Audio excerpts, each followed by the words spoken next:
On the opening night of NHL season, a 98-year-old team was beaten by one which 6 months before didn't exist. The creation of Utah Hockey Club was a mad scramble that beggared belief and will likely never happen again anywhere in North American sports. This is the story of how, somehow, hockey's newest franchise threw itself together.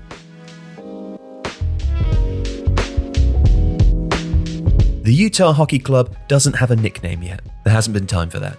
In mid-April, NHL Commissioner Gary Bettman asked Ryan Smith, the billionaire owner of the Utah Jazz, who'd long been interested in an expansion franchise, whether he wanted something more immediate: the Arizona Coyotes. Years of mismanagement and cheap and ineffective ownership had turned the Coyotes, playing in an arena holding fewer than 5,000 fans, into the laughingstock of the sporting world, and Bettman was ready to give up. But could Smith launch a brand new franchise in just 5 months? Smith said yes, and later that day, on April the 18th, walked into a room and told about 70 people that they had essentially been traded to Utah. Smith introduced himself and his wife Ashley, along with now President of Hockey Operations Chris Armstrong, and tried to convince the shell-shocked team and staff that being uprooted from one of the most desirable places to live in the NHL and sent to an unfamiliar city with no hockey history was a good thing. Then he took his new team golfing to canvass the former Coyotes about what they needed to be successful.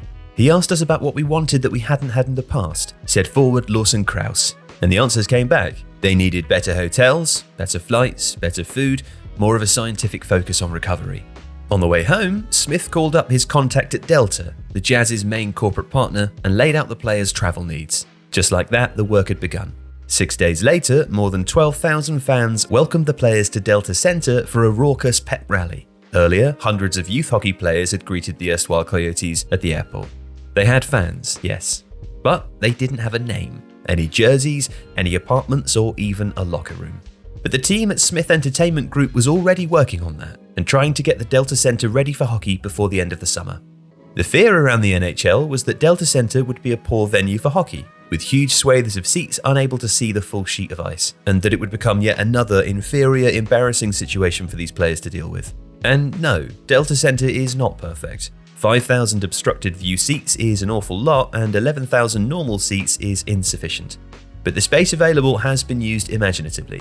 They completely reconfigured the bowels of the arena, gutting and moving the courtside suites to build direct access tunnels from the locker rooms to the benches. They had to build new training areas, new medical areas, new dining areas, and a player's lounge. They needed to build street lockers for the civilian clothes and hockey lockers for all the gear. They had to find a temporary practice facility at the Olympic Oval in nearby Kearns, while simultaneously building a brand new practice facility that has to be ready by next fall's training camp.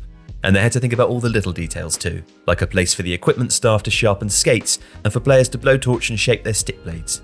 They had to rethink the arena lighting because the reflection of the bright white ice is different than the shine of an NBA headcourt. They had to create new broadcast locations, address sound issues, tweak some seating. The list seemed endless. And while demolition happened quickly, the construction didn't start for another month or two. And incredibly, they did all of this in 4 months. But that time was every bit as chaotic for the players as the owners. Those who had to uproot their families needed to find new homes, find new schools, and find new sports teams for their kids. Lawson Krause had to buy a house and move in earlier than everyone else too, on July the 15th, because he and his partner had a baby on the way. Most of the Coyotes lived in the Scottsdale area, and for all the failures of the franchise, it was a fabulous lifestyle with good weather and good golf all year long. Being sent essentially against their will to another city was jarring, to say the least. But as the summer progressed, the excitement quickly dwarfed the stress, and the buzz in Salt Lake City is real. Delta Center was packed for the preseason debut against the Kings on September the 23rd, and it was so loud that Krause said it got the team 10 times more excited than we already were. That buzz is boosted by the fact that Utah might actually be pretty good this season. Under general manager Bill Armstrong, the Coyotes had steadily been building a solid team. That rebuilding process was supercharged once Smith took over, with Utah trading for defenseman Mikhail Sergachev and John Marino, minutes apart during the second round of the NHL draft in Las Vegas. Utah could be in the mix for a playoff spot in its first season. And they started well. On opening night, they faced Chicago Blackhawks in front of a national televised audience and thousands of brand new fans. Improbably, the team who didn't exist 6 months before won 5-2 in an arena which never should have been ready.